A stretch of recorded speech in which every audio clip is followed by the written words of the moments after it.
champion. I'm a killer, I'm a savage, been that way since the beginning. Me and Twizzy really spitters, why the hell is y'all pretending? We just youngins on the loose, ain't no need for apprehending. And we never second guessed it, cause we always had a vision. I'm a beast, I'm a dog, tell me what's the plan of action? When I tell you that I want it, pull them out like Janet Jackson. Put your name on the boat, but you know I'm still a captain. When the liquor's in my system, baby, anything can happen. Got the west side of this, girl, I stress out for this. Got that cold blood in my veins like a reptile in this. Gotta make room for my team, don't get exiled in this. Trying to find Mr. Right and get you left out of this shit. Yeah. I've been trying to find my way back home. I've been riding down this road too long.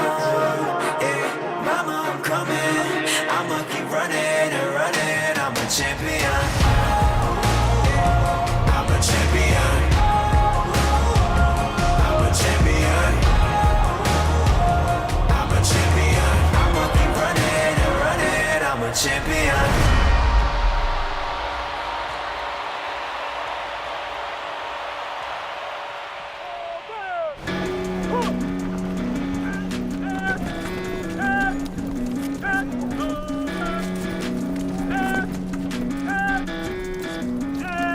So he stabs, I step in the same way.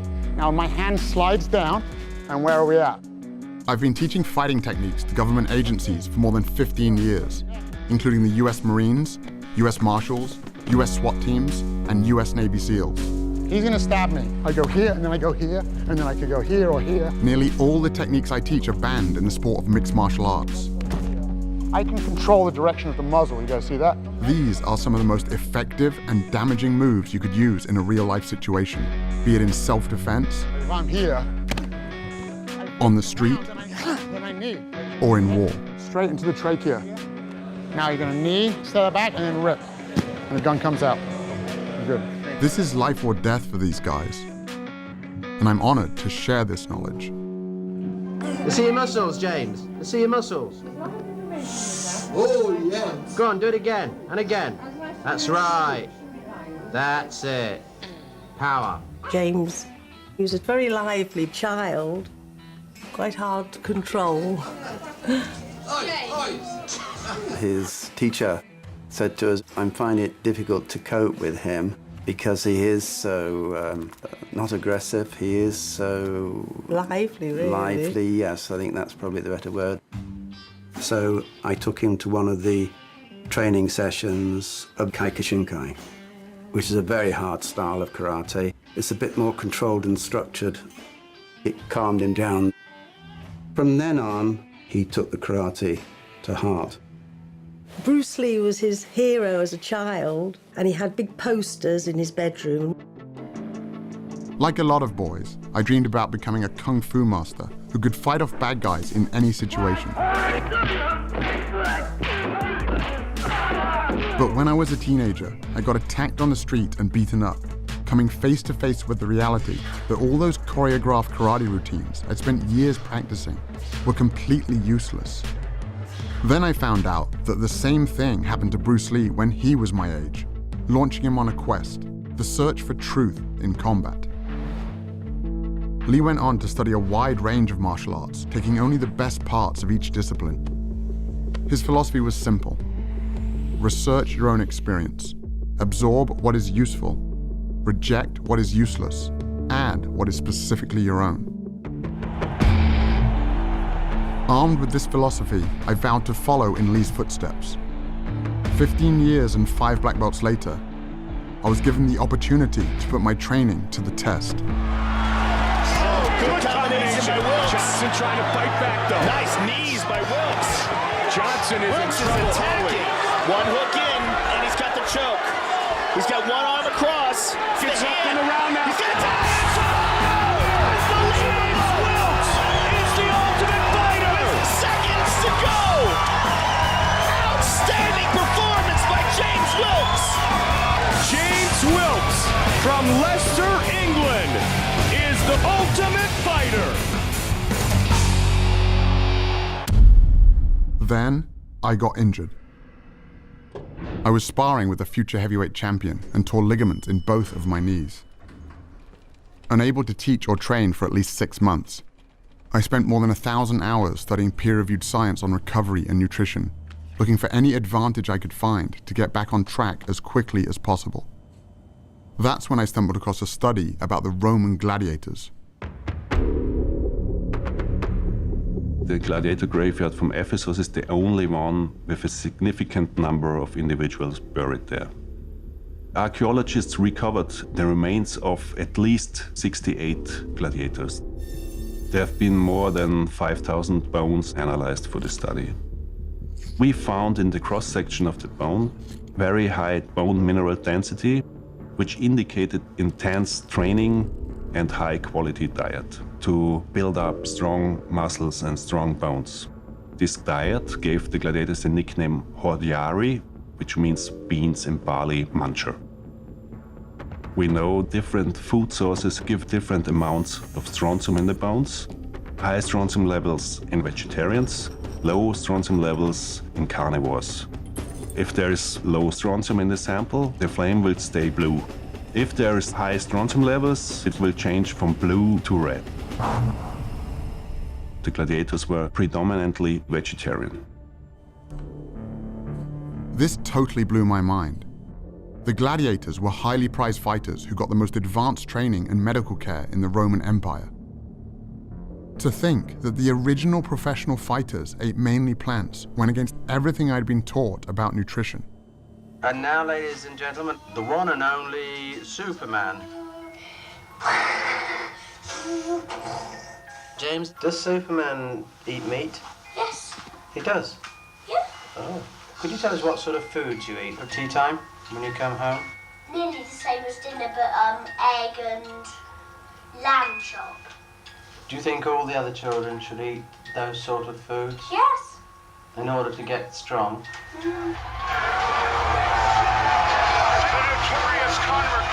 Even in the UFC, this idea that meat makes you tough had become a focal point for one of the most anticipated fights in the history of the sport, between Conor McGregor, the world champion in 2 different weight classes, and Nate Diaz, who accepted the fight with only 11 days' notice after McGregor's original opponent pulled out.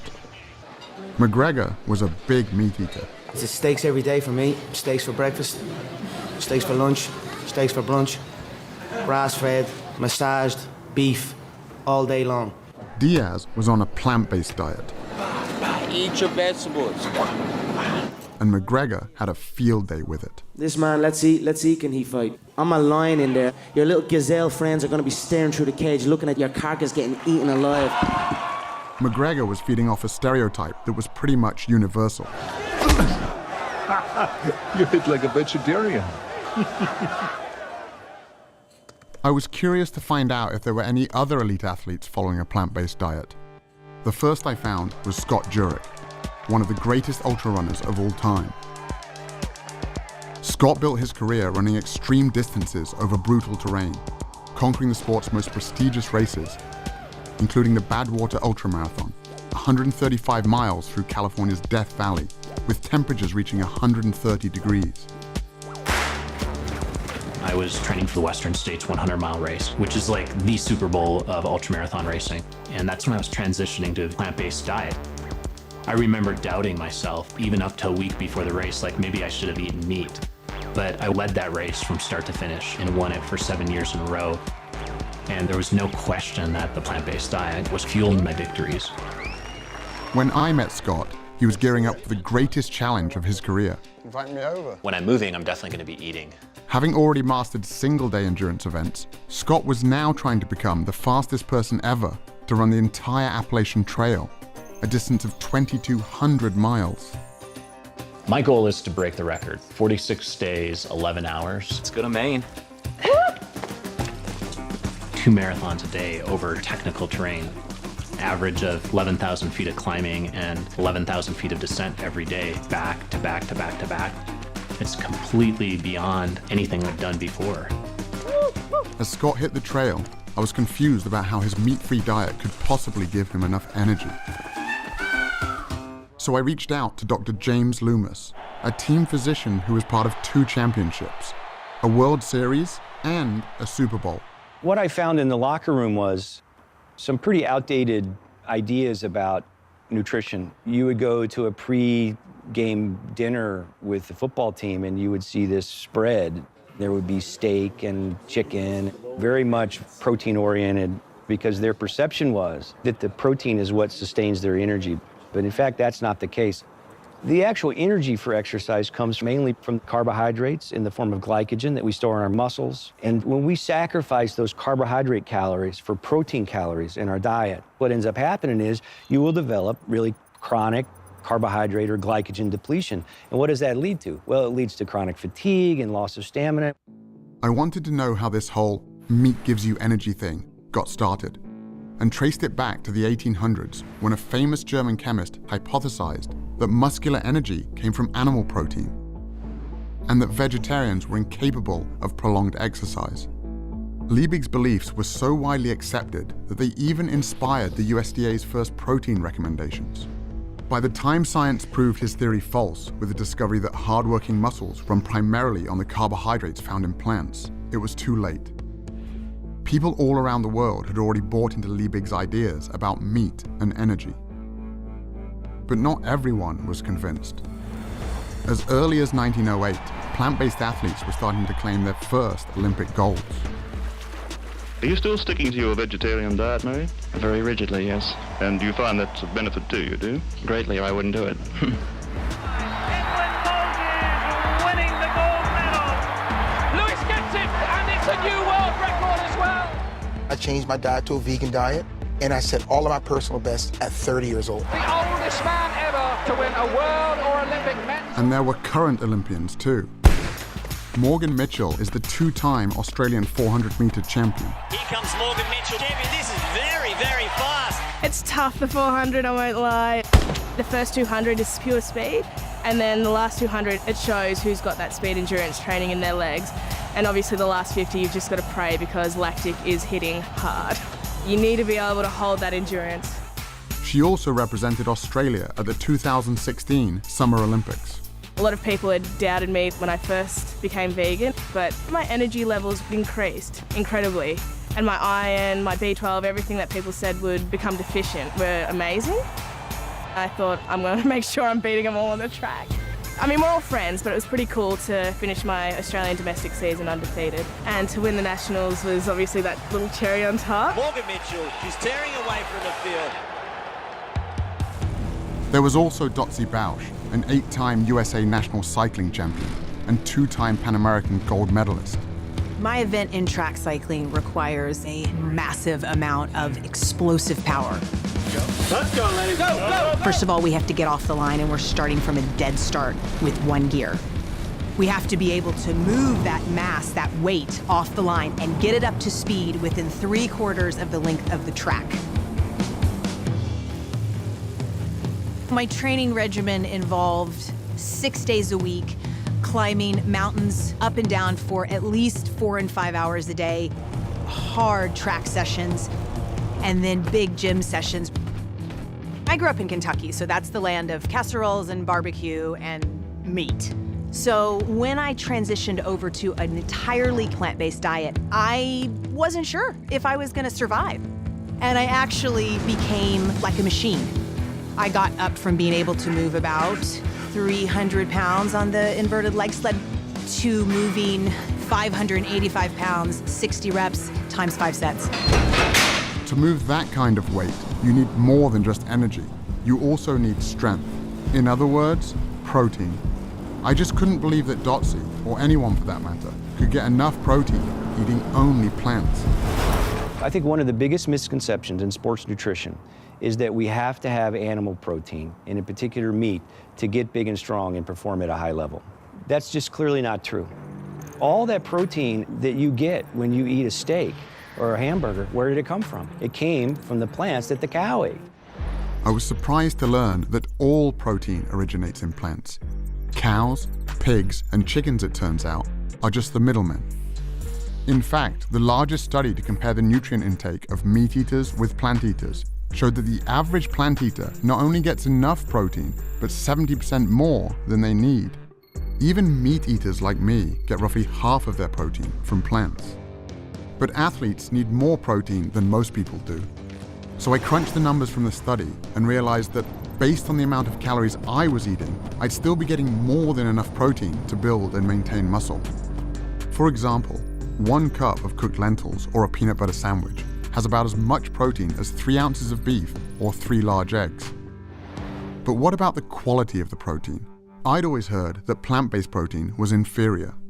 Proteins are strings of amino acids, and there's some amino acids our bodies can't make. Those are the essential amino acids. So we have to get them from food. And one of the arguments about animal-based proteins being superior is that plant-based proteins aren't complete, so you're not going to get all the amino acids, and that's a fallacy as well. Again, I was surprised to discover that every single plant contains all the essential amino acids in varying proportions. And when it comes to gaining strength and muscle mass, research comparing plant and animal protein has shown that as long as the proper amount of amino acids are consumed, the source is irrelevant. This all sounded great in theory, but all the athletes I'd met so far were pretty lean. If getting lots of protein without animal foods really wasn't an issue, where were all the big guys?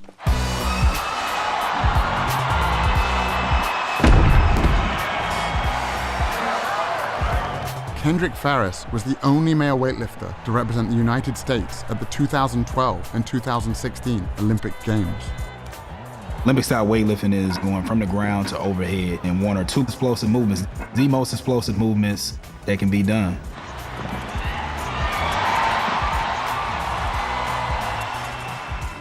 When I made the switch to a plant-based diet, they were like, I don't know how you're gonna lift that much weight and you're not gonna be eating anything, you're just gonna eat grass, like how are you gonna be strong? I qualified for my 3rd Olympic team, you know what I'm saying? I broke 2 American records. I won the Pan Am Games. I was like, man, like I think I should have done this a long while ago. Like, why didn't I research this before? And Kendrick wasn't alone. 5,000 miles away, I found another strength athlete named Patrick Baboumian. Load bandits!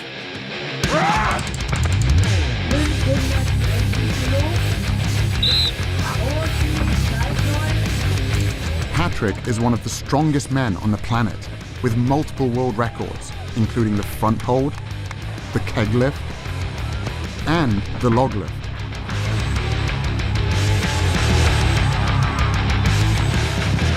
How could one of the world's strongest men be so powerful, eating only plants? No meat, no milk, no eggs. Most of the training I do at home because it's just more practical. Someone asked me, how could you get as strong as an ox without eating any meat? And my answer was, have you ever seen an ox eating meat? I stopped eating meat in 2005. Up to that time, I was 105 kilo. And now I'm 130 kilos. Also at the same time, I set like 4 world records. So when I stopped eating meat, I got stronger and bigger. Okay, so I just go under here. Okay, yeah. Really take care of, your back should really be straight. Get up. Oh, At 700 pounds, I could not move the yoke at all. It didn't move. It felt like it was bolted to the ground.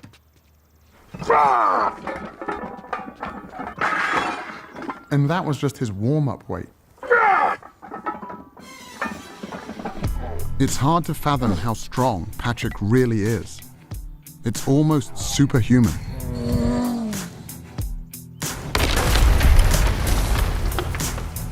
When I met Patrick, he was training to break the world record for the heaviest weight ever carried by a human being. To break that record, Patrick would have to carry 1,224 pounds. That's the weight of a horse, a distance of 33 feet. The thing with the yoke is, if you really, really go insane with the weight, when you do a step and all the weight is on one leg, it sometimes feels like your bones could just break. It's probably one of the most terrifying things that we do at strongman events.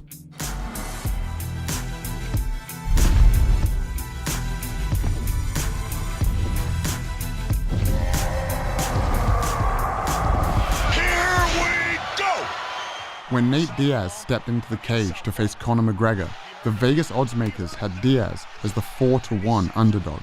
He caught him again with a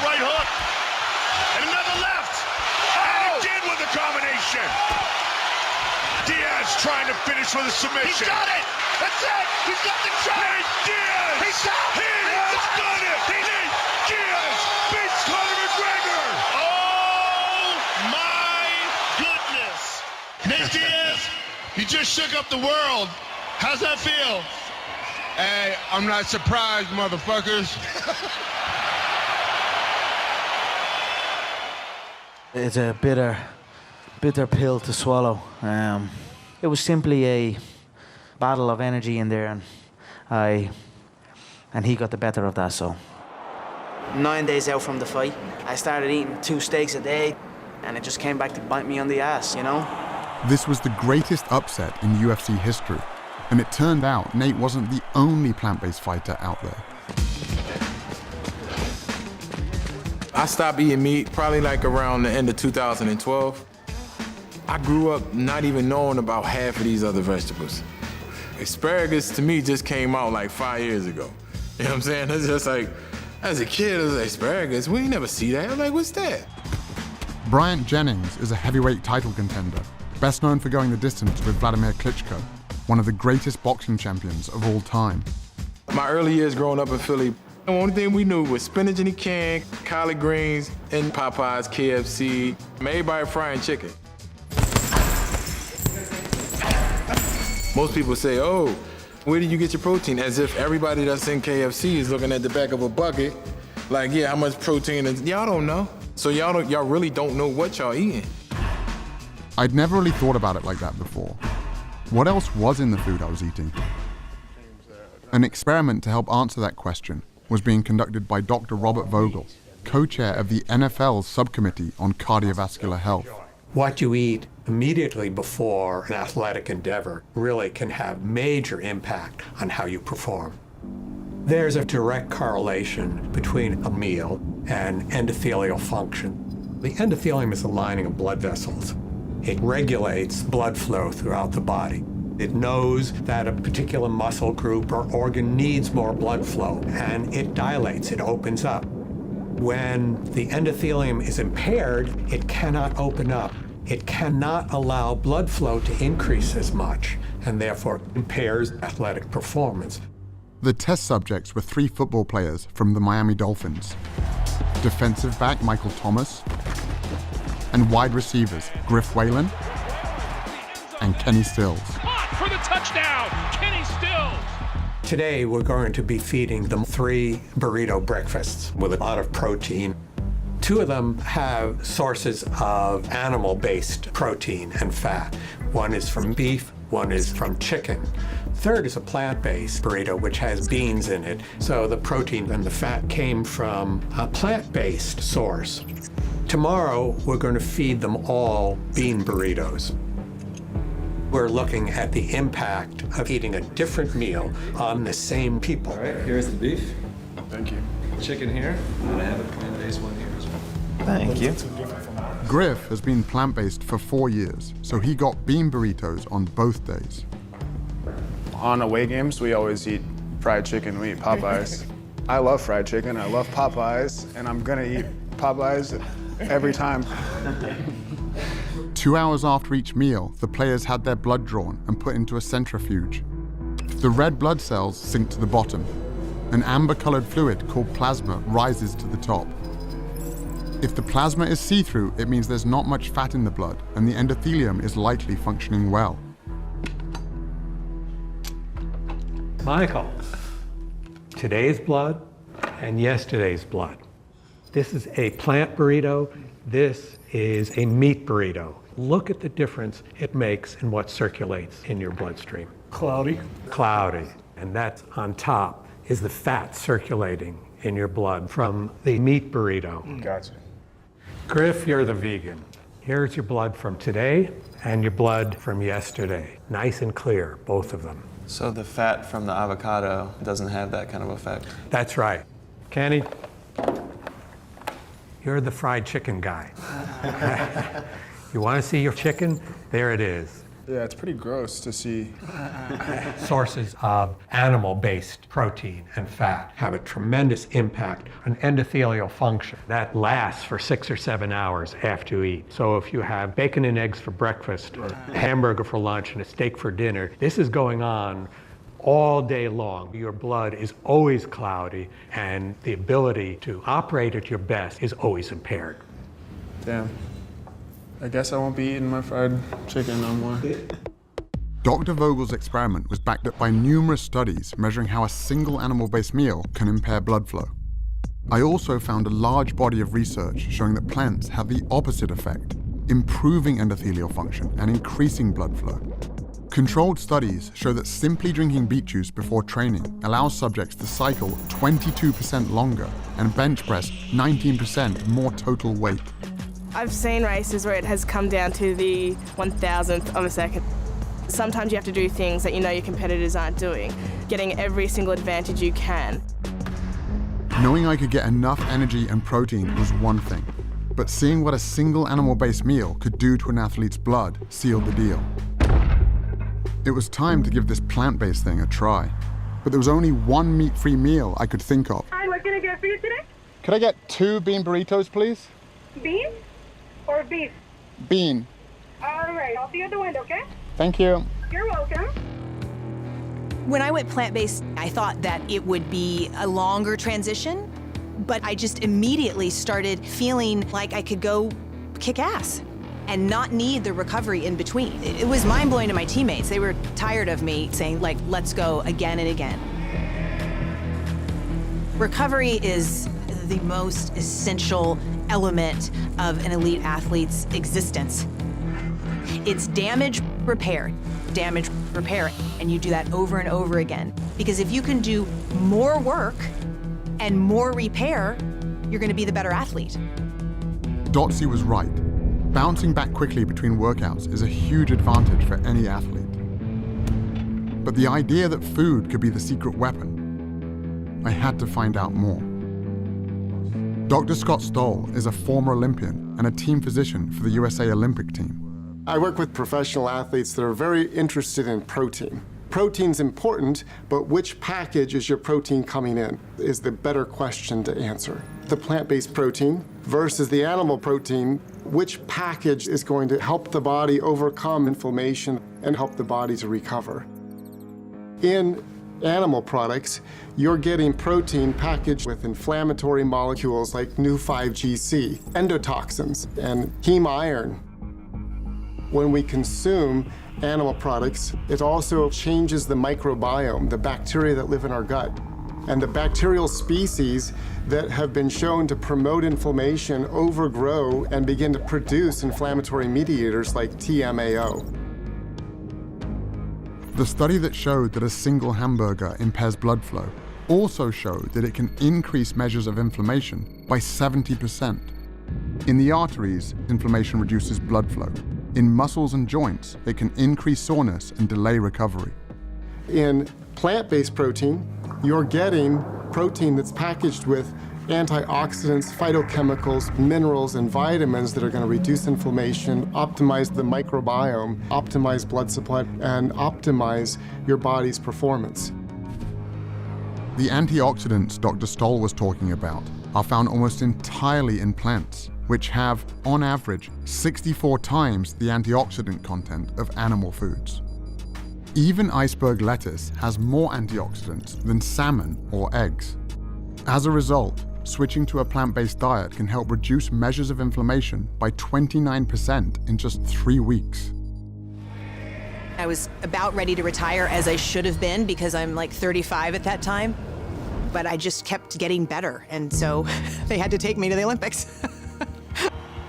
We were complete underdogs as Team USA. In our semifinal ride against Australia, we were down by 1.7 seconds. No one's ever come back in team pursuit from a deficit that large.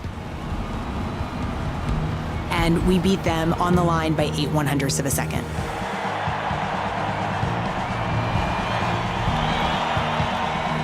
I was 39 and a half years old when I stood on the Olympic podium. I'm still the oldest person, male or female, to even go to the Olympic Games in my event. My diet was the most powerful aspect to me being able to perform and produce for the US team at the Olympic Games.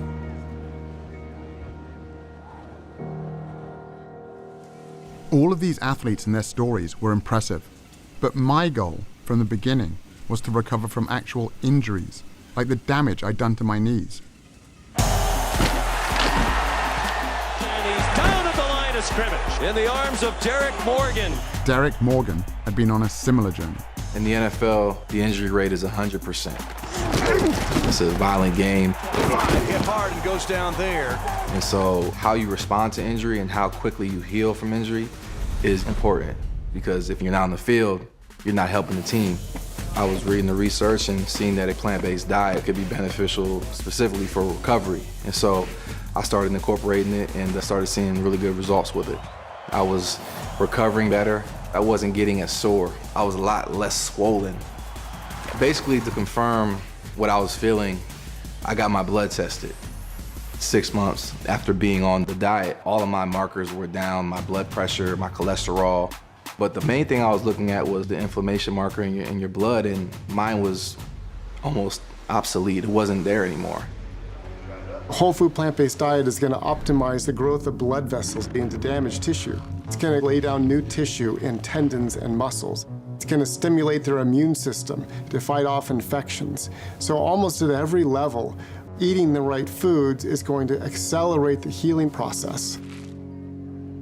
6 weeks into my personal plant-based experiment, I went to the gym to see if I could notice a difference. I wasn't able to spar or wrestle yet, so I decided to hit the battling ropes. At my gym, lasting 10 minutes on the ropes gets your name on the wall. Only a few people had ever hit 20 minutes. Even at the peak of my conditioning, the most I'd ever got was 8 minutes. James, keep it going. But on this day, I hit 10 minutes easily. Then I hit 20, 30. You're at 45 minutes. I thought, holy shit, I'm gonna do an hour. I went past the hour mark by about 1 minute and just thought, all right, that'll do. I can't believe you just did that, man. The only thing that had changed was my diet. I couldn't get going. That's fair for the record, right? Yeah. Freaking hour. When I was growing up, the toughest guy in the world to me was my dad. He taught me the value of self-defense and was always there to help me when I got into trouble. But now, he was the one who needed help. So you had a heart attack? Correct. Had you had much in the way of symptoms prior to this episode? No, never before. After my dad got out of the hospital following emergency heart surgery, we got on a Skype call with Dr. Caldwell Esselstyn, an internationally renowned heart disease researcher from the Cleveland Clinic. Always been, I think, very fit. So somewhat of a surprise. Well, no, not a surprise. In all of Western civilization, there is nothing more common than coronary artery heart disease. And that is because of the foods that most people eat every day. Do you happen to recall into which of your arteries did they place the stent? Was it into the left anterior descending or the right? After seeing how much a single animal-based meal can affect healthy young athletes, I couldn't help but wonder what a lifetime of these foods might have done to my father's heart. In all of our studies, we found the same thing. These same biological mechanisms that affect performance also affect our health. Chronic inflammation, oxidative stress, and endothelial function. When you eat animal products, you start to form plaques in the coronary arteries. Plaque formation in the arteries doesn't just limit the function of the arteries, it can also block the blood flow. And that's when the heart starts to have some real problems keeping up with the demands of the body. In terms of heart disease, oftentimes there's confusion. People think that, well, I don't eat red meat, so I'm okay. We know that it's more complicated than that. It's not just red meat. It's not just the fat. For nearly 50 years, we were told that the primary cause of heart disease was saturated fat and cholesterol, and that leaner meats, lower fat dairy products, and egg whites were the solution. But the research now shows that the other inflammatory compounds in animal foods, like those that can impair athletic recovery, also play a significant role in the development of heart disease. We're going to do a whole lot better by just getting rid of the animal products. And there are really good biochemical reasons for that. Heme iron is one of them, for example. Heme iron is from an animal source, right? So most commonly you think red meat, even though poultry have it, fish has it. They did a meta-analysis looking over 6 prospective dietary studies, over 130,000 patients. And they came to the conclusion that 1 milligram a day of heme iron is associated with a 27% increasing risk of coronary heart disease. To put that in perspective, an average hamburger patty has about 2 to 3 milligrams. And it isn't just the iron in animal foods that can cause problems. It's actually the animal protein itself. It's not just red meat, not just chicken, not just eggs, not just milk. It's the ingestion of any animal protein. At that moment in time, a process begins at a chemical level inside the body. When the protein found in animal foods is cooked, preserved, or even just digested by our gut bacteria, highly inflammatory compounds are formed that corrode our cardiovascular system. This helps explain why people who get all of their protein from plants reduce their risk of heart disease by 55%. It would also help explain why the only diet that has ever been shown to actually reverse heart disease is a plant-based one. What we found is that in the first month, there was improvement in blood flow and the heart began to pump blood more normally. After a year, even severely clogged coronary arteries became measurably less clogged, and even more improvement after 5 years. But in the randomized control group, who were doing just what their doctors told them to do at the time, less red meat, more fish and chicken, little exercise and so on, their arteries got more clogged after 1 year and even more clogged after 5 years. While all of this sounded promising, my dad didn't just need to get better, he needed to get better fast. The stents in his heart were only a temporary solution. He could have another heart attack at any moment. I found some hope at a firehouse in Brooklyn, where Dr. Esselstyn's son Rip, a former firefighter and professional triathlete, was launching some of New York's bravest on a powerful new program. What's the #1 killer of firefighters in the line of duty? Heart attacks. 67% of firefighters who perish from the line of duty die of heart attacks. So this right here, that is what we call a healthy artery. The blood can flow through this huge opening here, and this is what happens after decades on the meat and dairy diet. Okay? If you guys have been eating this way, I want you to take the 7-day rescue challenge. We bought you guys plant-based groceries. I want you to give yourselves the chance to see what your internal biochemistry does in just 7 days. I know my cholesterol's elevated, my LDLs are always very high. The same job that I was doing like 10 years ago without an effort, without taking an effort. Despite working out all week, playing sports, my cholesterol's high and growing by about 10, 15 points every year for the last 5 or 6 years. I realized a couple salads a week, it doesn't really cut it. I got 2 kids, so hopefully I'll feel better, have more energy, and add some years to my life. I went to see if I could get my dad to make these same changes to his diet as soon as possible.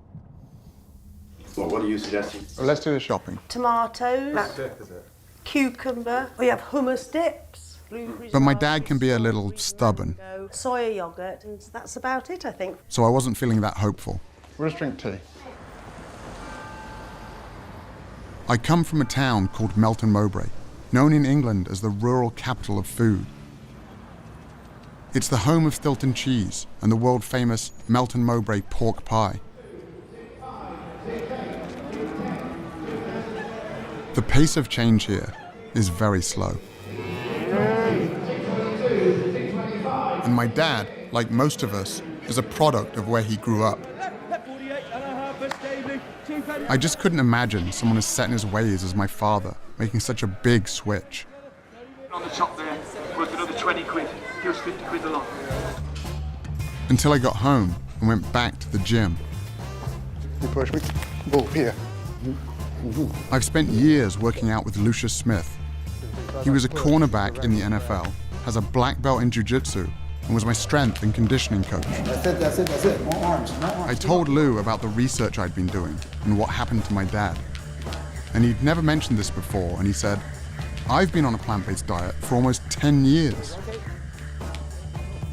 Lou is 60 years old, not far off my father's age. Most guys my age can keep up with their grandchildren. My grandchildren can't keep up with me. When I went from an animal-based diet to a plant-based diet, my blood pressure went down to like 110/70. My heart rate, sometimes it's been under 50, like 48, 47. I'm more focused, I'm more relaxed, and I noticed that I have a lot more energy because of the plant-based diet. Come on, man, come on. People in their 20s, they come in here. We do a workout. I sustain the workout a lot easier than they do. We can come in here and do 800. Listen to what I just said. 800 kettlebell swings and snatches in one workout. They can't make it. I'm not kidding you. They can't hang, man, I'm telling you. They can't hang. There was another guy my dad's age who had also made a big change. I ate a lot of meat. I ate my 10, 15 eggs a day. And, I had my 250 grams of protein a day because I weighed 250 pounds. One and only Arnold Schwarzenegger. But as I got older and as I started reading up on it, I recognized the fact that you really don't have to get your protein from meat or from animals, as far as that goes. So we start going more in a direction of a vegetarian kind of a diet. Now we're doing it the right way, with the right spices. All of a sudden, I love it much more than the meat. And, the cholesterol went down to around 109. It was the lowest that it ever was in my entire life, at almost 69. What we eat has a major impact on our health and our well-being in every way we can measure. People who eat a diet that's high in animal protein have a 75% increased risk of premature death from all causes, and a 400% to 500% increased risk of death from most forms of cancer, prostate, breast, colon cancer, as well as type 2 diabetes. The amino acids that come from animal sources tend to make our cells rev up and multiply faster. For example, there is accumulating evidence that high consumption of proteins from dairy sources is related to a higher risk of prostate cancer. That chain of cancer causation actually seems pretty clear. Cancer has been linked to other animal foods as well. Research funded by the National Cancer Institute found that vegetarians who add 1 or more servings per week of white meat like chicken or fish more than triple their risk of colon cancer. So it's not one set of dietary guidelines for improving your performance as an athlete, another one for reversing heart disease, a different one for reversing diabetes, a different one for reversing prostate cancer. It's the same for all of them. As groundbreaking as all of this nutritional science was, I also found it really confusing. How could meat be so bad for us if that's what our ancestors were supposedly built to eat? When we think about the diet of early humans, we're often drawn to thinking about meat, but plant foods were more important than the archaeological record gives credit for. The food that could be relied on wherever you were was the plant food. The popular perception of what early humans ate dates back to the 1930s and 1940s, when there was some amazing finds of early human ancestors, animal bones and tools that very much look like they may have been used to butcher and maim those animals. So very early on, we had this notion that meat had a disproportionately larger role in the diet of early human ancestors than it actually did. The bias in the archaeological record toward stone and bone preservation over things like plants has led to a very skewed view. If we look at deep time, bones and stone tools preserve very well, but plants decay very rapidly. What's exciting, though, is in the last decade, we've started to realize microscopic fossils of plants do preserve quite well. And so we're revisiting some of these earlier Paleolithic sites and finding abundant evidence of plants. Advanced technologies, like those used to analyze the gladiator bones, have allowed scientists to take a closer look at the tools, bones, and teeth of our ancestors, leading to the discovery that early humans ate mostly plants. And the reason for this is actually quite simple. Humans do not have any specialized genetic, anatomical, or physiological adaptations to meat consumption. By contrast, we have many adaptations to plant consumption. We have longer digestive tracts than do carnivores, and this allows humans to digest plants and fibers that require longer processing time. We also lack the ability to produce our own vitamin C. Vitamin C is found in plants, so the fact that we cannot make our own indicates just how reliant upon plants we actually are. This is why we have trichromatic vision. This is very different from carnivores, which have dichromatic vision. We can see more colors, and this is very important, especially if you need to find fresh, ripe fruit. We have a brain that just is desperate for glucose. It's such a fussy organ. That's the only thing it really takes in for energy.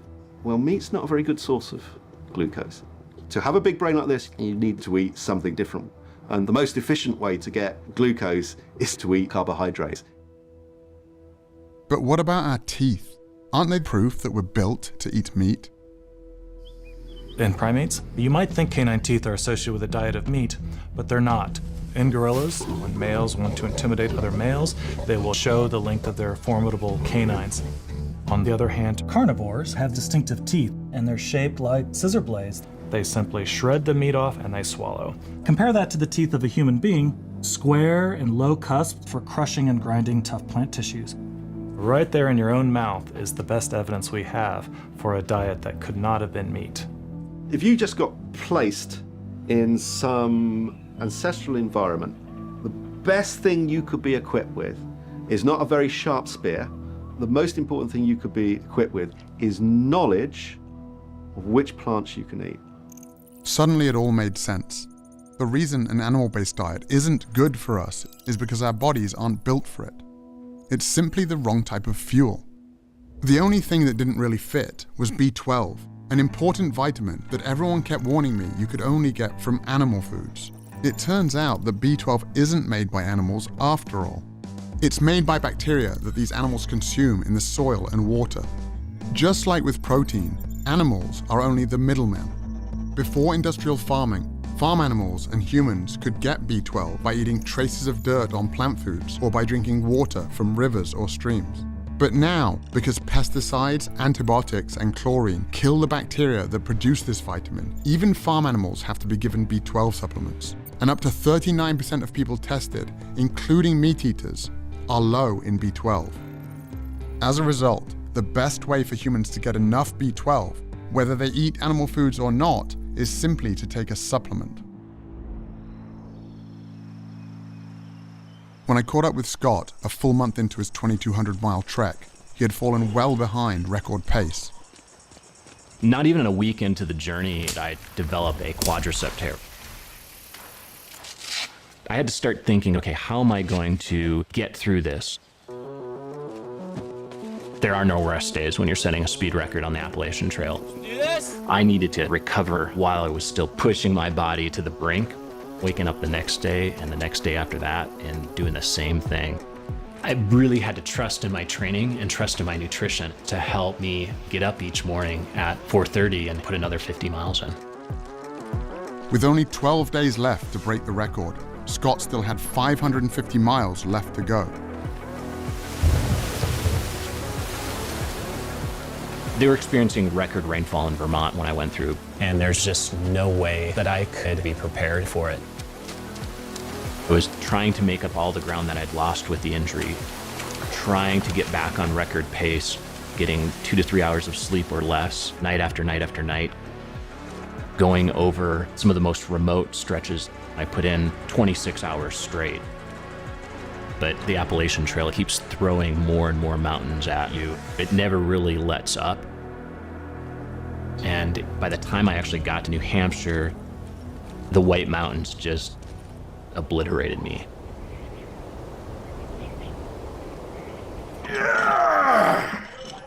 With less than 2 weeks remaining, Patrick continued training for his world record attempt to carry more weight than anyone in history.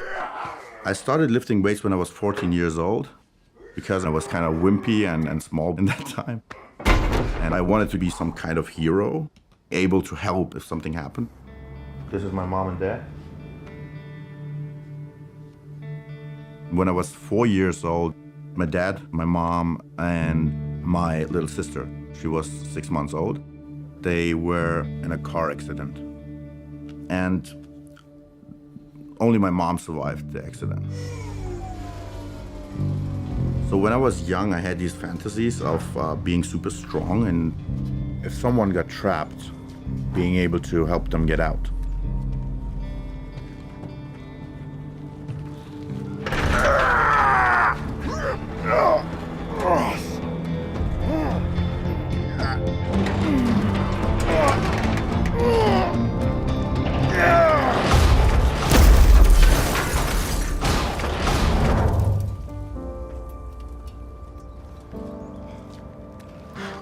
For any guy watching that day, it wasn't just a car Patrick had crushed. It was a myth they'd been fed their entire lives. Steak. That's what a man eats. Made from stuff guys need. Eat like a man. There's no one that can relate to that better than I do because I've lived in that world. Steak is for man. Go meat! They showed us commercials, burgers, George Foreman with the grill. Yeah. And then big sandwiches and all that stuff. Eat like a man and be full like a man. This is great marketing by the meat industry. Serious man food. Selling that idea that real men eat meat. You look like more of a man with a quarter-pounder in your hand. But you got to understand, that's marketing. That's not based on reality.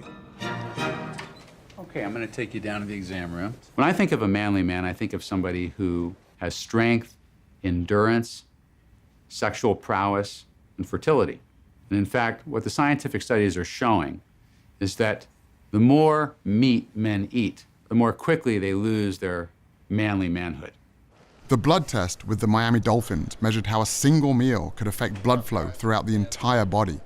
I asked Dr. Spitz if he could conduct an experiment with 3 collegiate athletes, but this time on a more specific part of the male anatomy. So, here's a model of a penis. Dr. Spitz is the lead delegate of urology for the American Medical Association. When it comes to the penis, he literally wrote the book. Now, you're going to be putting this device on yourself. One ring goes on the base of the penis, and the other ring goes on at the tip of the penis, just behind the head of the penis. It knows how tight to squeeze to know when an erection is starting, because when it squeezes, it'll determine, oh, it's now of a larger circumference, something's happening.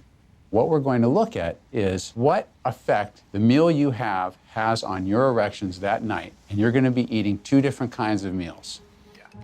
For this study, on the first night, we gave the guys burritos that had meat, beef, chicken, pork, but really high-quality meats, grass-fed, organic.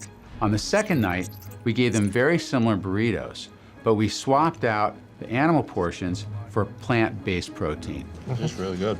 I thought this was gonna be nasty, I'm not gonna lie. I didn't think we were gonna eat a burrito, I thought we were gonna get a salad. This study is going to take advantage of a natural function that occurs in men when they sleep. Men's bodies create erections, and this occurs throughout the night while the subject is asleep. And once an erection happens, this device can sense it, and a printout is generated of how firm the erection was, how long it lasted, and how many of them there were, to see if we can see a physical effect on erections as a result of what they just ate for dinner. This is where we take a look at the results. So Mason, I'm going to give you your results first. Cool. Let you take those out. Okay. The bigger the circumference, the harder the erection. And so you'll notice that that first circle, which is the meat meal, is not as big a circle, it's not as hard an erection as that second circle, the vegan meal. Now let's look at the second sheet. The second sheet is a accumulation of how many erections and for how long you had over the course of the night. So that first stubby graph is really, it's not the size of your penis. I'm struggling. It's not the size of your penis, it's how many minutes throughout the night you had erections. Wow. Blake, let's take a look at your results. Okay? Hold composure. And look, again, like Mason, you were more erect after the plant-based diet than the meat-based diet. Okay, how about how often you had erections? Wow. That's almost a 500% difference. Dang, man. That's crazy. Blake, you ready for yours? All right, here you go. You had about a 13% change in the hardness of your erections. Okay, let's look at how many or how long you had erections for. Bro. Show it, dang it. Yeah, don't hold out. Oh. Bro, that's an hour, bro. So you guys all had a very similar response to the meat meal versus the plant meal. That's crazy. Yeah, growing up, if I saw some big dude at a restaurant eating a big old steak, and so I'm like, oh, I need to be like that. And then like I see like a guy ordering a salad off the menu, I'm like, he's soft, right? yeah, I'm like, oh, that guy, Yeah, what is he's he soft. doing? But really, at the end of the night, the guy eating the big steak is soft, and then the other guy is a heart. So when you take your date out on Valentine's Day, where are you going to take them to eat? To the veggie grill. So. Okay, the veggie. Now, this is not a scientifically validated study, but the results that we're seeing are very exciting. I think this is going to wake a lot of people up. I think it's going to wake up people who have penises, and I think it's going to wake up people who like people who have penises. While all this talk about erections was interesting, it also made me wonder about hormones, specifically testosterone.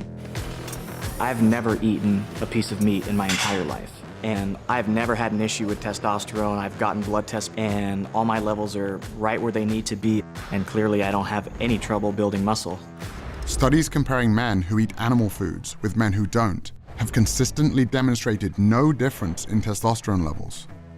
I found this hard to believe, since plant-based diets often include soy products, which I'd always been told were loaded with estrogen. I post a lot of my food, and if it includes any type of soy products, out of 100 comments, you've got 20 to 30 of them saying, hey, well, I heard that soy raises estrogen levels. Well, that's not the case. Soy, it turns out, contains phytoestrogens, compounds that look like estrogens but can actually have the opposite effect, blocking some of our body's estrogen receptors and preventing real dietary sources of estrogen from taking hold. The foods that contain real estrogens are animal foods, like chicken, eggs, and dairy, which can have a significant impact on our hormone levels. Simply drinking cow's milk can increase a man's estrogen levels by 26% in just 1 hour, while dropping their testosterone levels by 18%. Another hormone strongly connected to diet is cortisol, a stress hormone linked to reduced muscle mass and increased body fat. Research has shown that people who replace animal foods with high-carbohydrate plant foods experience an average drop in cortisol levels of 27%. This is what I always heard, like, you can't go lean, you can't go shredded vegan because you have so much carbs. But I'm standing here in the best shape of my life, easy. I already knew that processed carbs, like white flour and sugar, can lead to weight gain. But what I didn't realize is that unprocessed carbohydrates like oats, bananas, and sweet potatoes are associated with decreased body fat. An 8-week weight training trial also found that those consuming a normal amount of carbs gained 2.9 pounds of muscle mass, while those in the low-carb group actually lost muscle. A typical bodybuilding diet is a very low-carb diet. So these guys that haven't had a carb in 2 weeks, they're walking around like zombies. I'm backstage eating all the carbs that I want. You're like, how are you eating that right now when you look this shredded?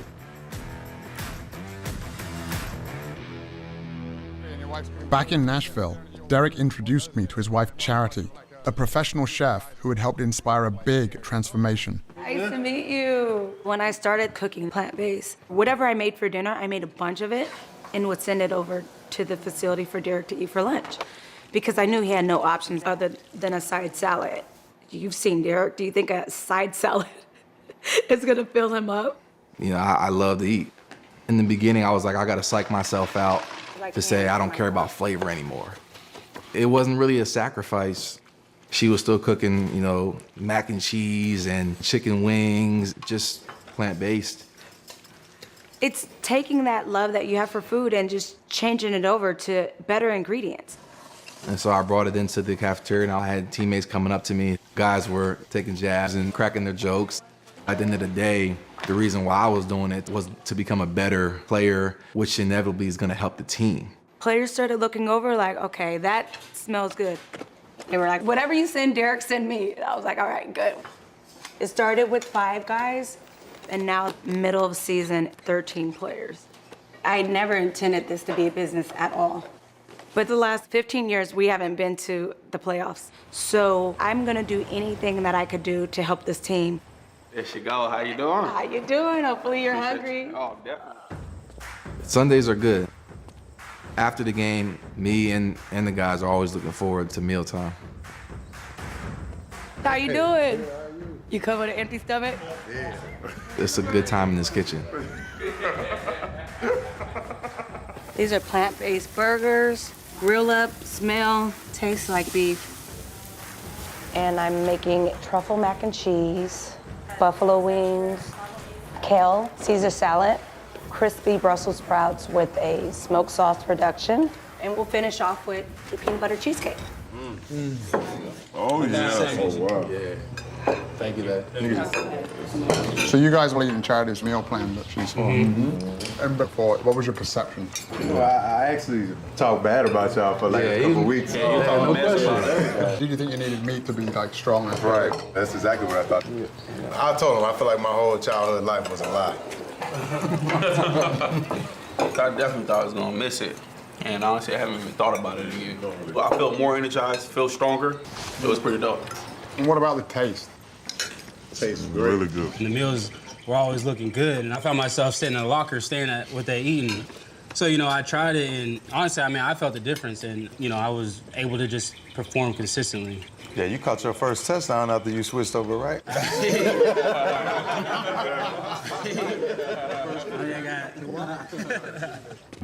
6 months into my new diet, my strength, endurance, and recovery were better than ever. My dad's health was on the mend. Even my wife and kids were on board. But I was also pissed off. Why didn't everyone know about this? And then I remembered my grandfather, who died of heart failure at the age of 63 after more than 4 decades of smoking. A paratrooper in World War II, he got hooked on cigarettes during a time when young people like him were being sold the idea that smoking was actually good for you. Babe Ruth, idol of millions. To sell this idea, the tobacco industry turned to famous athletes, the ultimate symbols of fitness and health. After a game, Carl Furillo of the Dodgers looks for a mild cigarette, a Camel, of course. But right around the time Babe Ruth died from throat cancer in his early 50s, the scientific evidence was starting to stack up, so a new marketing plan was required. According to this nationwide survey, more doctors smoke Camels than any other cigarette. For years, the tobacco industry said that their cigarettes did not cause cancer. And they trotted out their own paid researchers to come out with statements to confuse the issue. Despite their efforts, cigarette ads were eventually banned from sports broadcasting, just in time for another big industry to step up to the plate and start playing the same game. What's in the bag? Big Mac? Play for it. With a new generation of athletes, including me. But it wasn't long before the evidence against animal foods started stacking up as well. Now that playbook is being used by the food industry. She's from the National Cattlemen's Beef Association. They're gonna hire their so-called experts I'm first of all a registered dietitian and nutrition scientist, and I'm a mom. to create just enough confusion. Are you saying with processed meat that it is not, in your view, carcinogenic? I don't say that it supports a sufficient relationship. And they make it seem as though there's doubt about what we're talking about. This is not a link, a causal link between red and processed meat and any type of cancer. But would you recommend reducing meat intake? No, not at all. How on earth is the viewer supposed to make sense of all of this? With overwhelming scientific evidence connecting animal foods to many of the most common deadly diseases, I discovered that the meat, dairy, and egg industries have engaged in a covert response, funding studies that deny this evidence while burying their involvement in the fine print. One of the hired guns paid to conduct these studies is Exponent Incorporated, a company whose research was used by the tobacco industry to deny the connection between secondhand smoke and cancer. For more than 50 years, Exponent has generated studies that challenge the health risks of everything from asbestos, arsenic, and mercury to animal foods. The formula works beautifully for people selling food. It works beautifully for people selling drugs to treat the diseases that bad food causes. And it works beautifully for the media, which can give us a new story about diet every day. Here we go again. New guidelines are muddled and confusing, and not by accident. The eggs are in. So happy about the eggs. I know, I am happy about the eggs. Eating bacon is okay. Absolutely. Okay, butter. Butter is back. But despite the appearance in our media of confusion, there is massive global consensus about the fundamentals of a health-promoting diet, and it's a diet that every time, no matter whether it's high in fat or low in fat, higher in carbs, lower in carbs, in every population, every kind of research, it's a plant food predominant diet. Every time. Just when I thought I'd uncovered every dark secret of the animal foods industry, I got invited to train a paramilitary group in Zimbabwe with a special mission. Okay, so just be very careful, guys. Stay on the rocks. Yeah. So these guys are now listed as critically endangered. There's only about 5,000 of them left on the planet. They're basically being hunted to extinction because of the value of their horn. Around $40,000 a pound.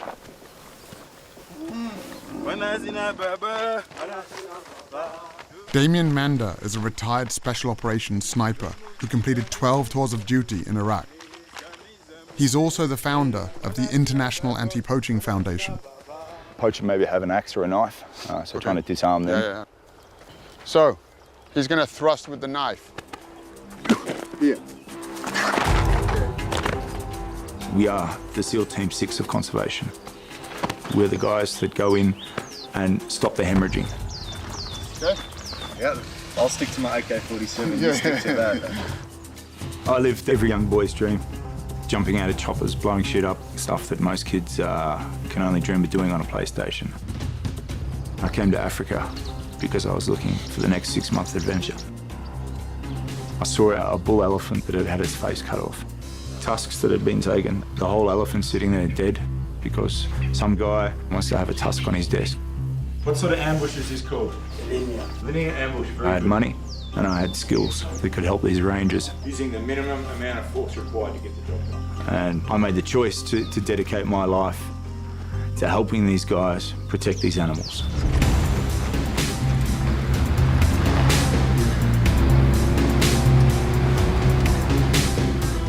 After making that choice, though, I started to realize that every day I was going out on patrol and protecting one animal and coming home at night and putting another animal on the fire. And I knew I was full of shit. I created this flexible morality that was convenient for me, because if you don't eat meat, you're some sort of vegan that shrivels up into a string bean. In my mind, I justified it. There's enough cows on the planet, they're not going to go extinct. But the longer I thought about it, the more I started to accept what I already knew. The easiest way to protect other animals is just not to put them in your mouth. This whole fantasy that we need meat to get our protein, it's actually bullshit. I mean, look at a gorilla. A gorilla will fuck you up in 2 seconds. What does a gorilla eat? I just do the same things as these big grey things out here that we're trying to protect, elephant and rhino. I just stick to plans. The rangers that we support patrol 5 million acres of wilderness, protecting these endangered species. But the actual biggest threat we have is the meat industry and the land that they are continually taking away from what we have left of these natural wilderness areas. Inch by inch, yard by yard, mile by mile,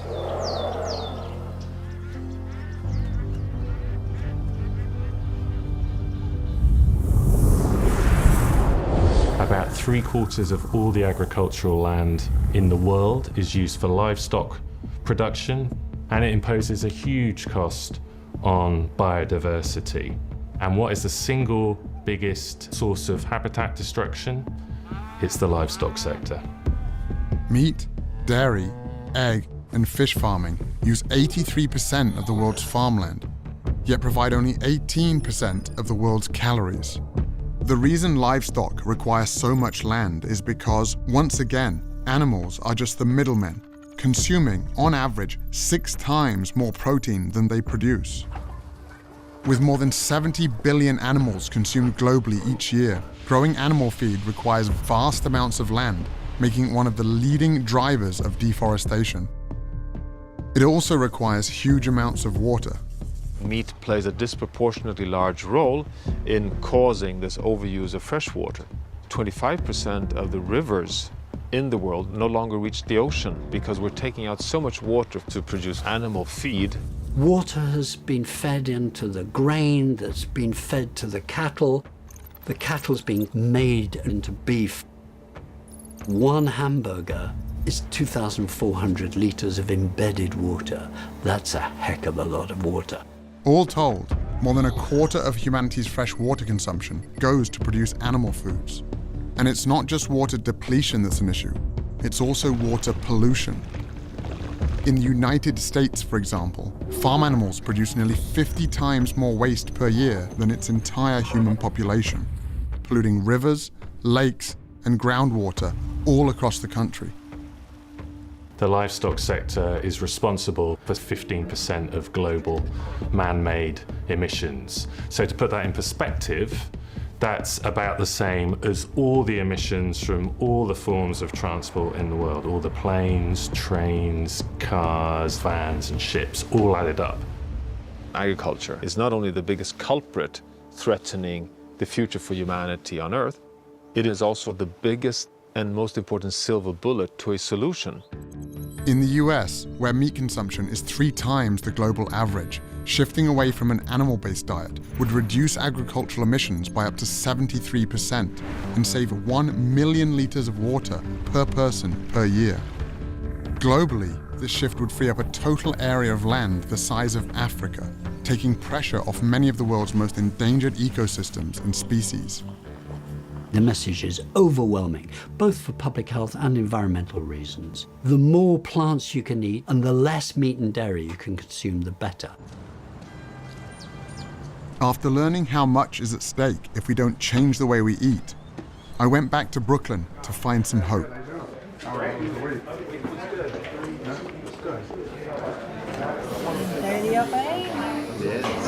Did you do it right the whole 7 days? Yeah, the entire time. You did? Yeah. Good for you. After eating a meal, I didn't feel like, oh, I gotta go find a couch to sit on or lay down, like that. I actually felt energized and I could jump on the bicycle or go on the treadmill or something. Or fight a fire.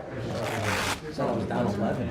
11 pounds? Yeah. Your cholesterol was 262. Right. All right? Which is elevated, much higher than we want to be. Today, 176. Wow. Almost 100 points, huh? That's fantastic. Yeah. Thank you. On your blood pressure, you dropped 16. Wow, that's on your really systolic and 2 on your diastolic, so you're now 130/82 as opposed to 146/84. Fantastic, a little bump there. Yeah. Your cholesterol was 276. I mean, you know that that's super elevated, right? Yeah, they were freaking out. They were freaking out. At the doctor's office. You know what? They should be freaking out now because today it was 169. Whoa, now you're talking. 169. You dropped 107 points, my man. That's amazing. Here's what we got. After 7 days, the cholesterol average drop was 21 points. The average weight loss was 6.12 pounds. You guys, instead of having arteries that looked like this here, right? You guys are on the road to having arteries that look like this here. And we know that the #1 killer of in the line of duty firefighters is heart attacks. This is a food-created disease, and you guys don't have to be another statistic. My doctor wanted to put me on a statin, And I kind of looked at it like that was like cheating, like an easy way out, and there has to be a healthier, more long-term alternative. And then when this opportunity presented itself, I took it. When you eat a healthy, whole foods, plant-based diet, it changes the expression of your genes. It turns on the good genes, turns off the bad genes. Your genes are a predisposition, but your genes are not your fate. And even if your mother and your father and aunts and uncles all died of diabetes, cancer, even heart disease, it doesn't mean that you need to. Once I get to here, I'm going to come up and I'm going to drop my head on his face. With help from my new diet, I've fully recovered from my injuries and am back to teaching self-defense.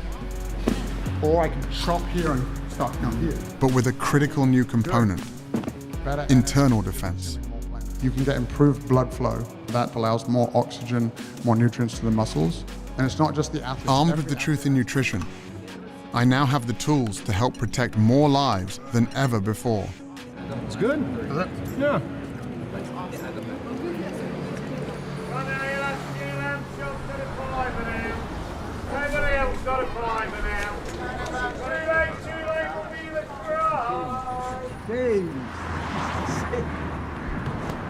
How are you feeling now? Very good. The figure that I read, it was 85% likelihood of your first attack, and that kills you. That's a high percentage, which makes me feel very blessed. Happy birthday, dear Pops. Happy birthday to you. Thank you. We've gone down the vegan route, and we now have soya milk. Marsha makes sure I have my vegetables. Insists on it now. How old are you? 71. 71. Glad to be here. What's up? What's good with you? Bruce Lee understood that the quest for truth is only useful if you're prepared to take action on what you find. It's best to lead by example. Most people say, oh, I just can't become vegan. I said, you're right, it's a process to it. I'll give you guys some vegan chocolates. People have this idea in their head that if they're gonna do something, it's an all or nothing approach, and that's not the case at all. If you go to people and say, you must stop eating meat, they will say, fuck you. Who the fuck are you to tell me how to eat? But if you explain it, say, hey, why don't you try once a week? Just chill it with the meat. 50 years ago, no one talked about, hey, maybe you should just get your protein from vegetables. But now, there's many, many athletes, professional athletes in all kinds of different sports that have done extremely well staying away from animal foods. Lewis Hamilton wins the German Grand Prix. We all want to feel great. We all want to look great, have more energy. And the most important thing is about having the right fuel in your body. I can't remember feeling this great in my whole 32 years of my life. At the 20, cuts back to the 15, and Matthews goes! Opening play, touchdown for the Titans. And I don't ever remember a comeback like this. This is unreal. This was our best season in the last 15 years. Sack, that was Orakpo and Derek Morgan. And we had about 14 guys on plant-based diets. Jarrell Casey, Brian Orakpo. Bright spot in this game was this Titans defense. Oh my goodness! Double-digit sacks for Derek Morgan. He had his best season of his career. Titans on their way to the playoffs. We did it, baby! And the playoff win on my birthday was probably the pinnacle of my career so far. Everybody's talked about the defensive line in this diet. It was the burritos. It was the breakfast burritos. That's what it was. That'll get you to the playoffs.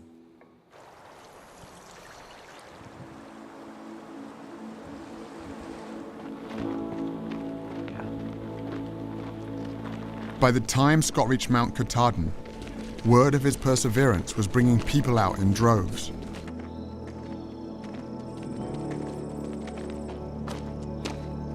But after 46 days and nearly 2,200 miles, Scott had only a few hours left to break the record.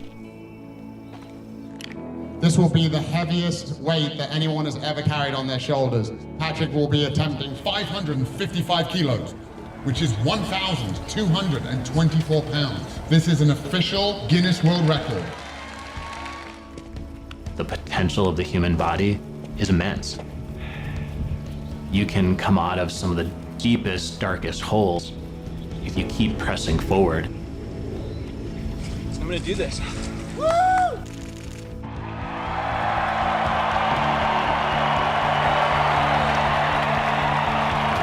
Here we go! World record in hand! Scott Jurek is one of the world's most accomplished ultra-marathoners. His latest quest, the Appalachian Trail. It takes most hikers 5 to 7 months. Jurek did it in 46 days, 8 hours, and 7 minutes. 3 hours faster than the previous record.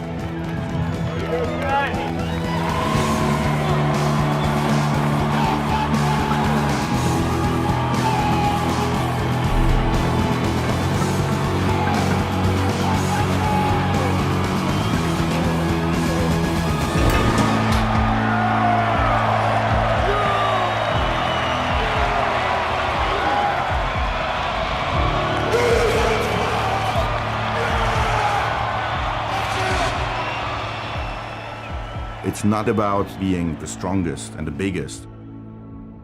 It's really about what are you going to do with your strength and what are you going to do with the power that you have.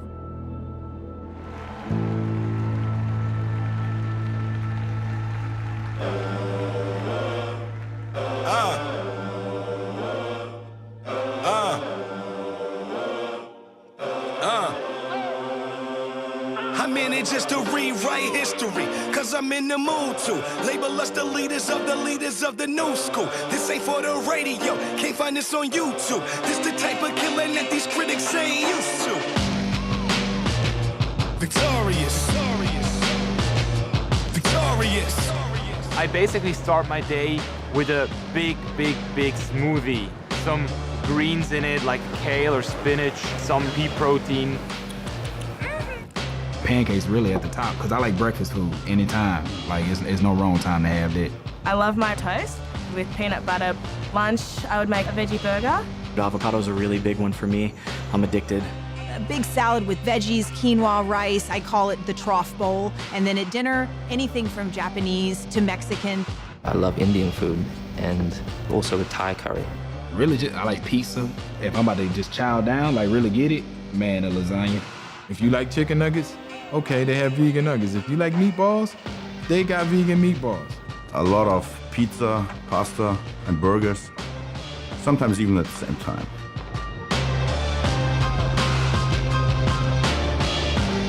I was born to be victorious.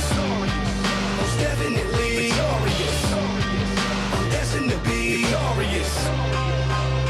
Avoided by the statistics, occasionally we'll quit it. Pay reality visits, but it was too hard to live it. Built up my confidence and delivered. Now I be burning these critics, cause they ain't know they was walking the course while burning their bridges. Hold up. Man, whoever thought I'd be rapping?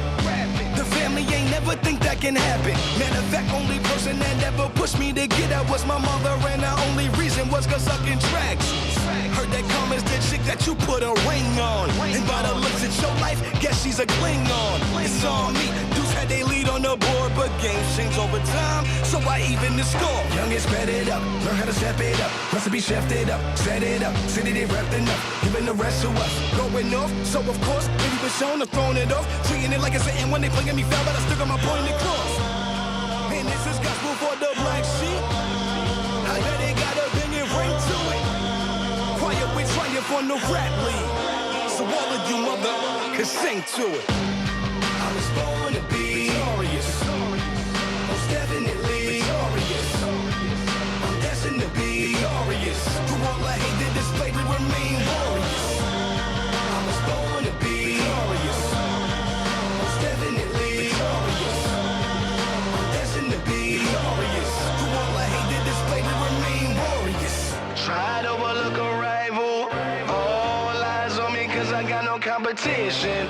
Now looking at an idol. Your dough ain't long enough to pay for my attention. Try to overlook a rival.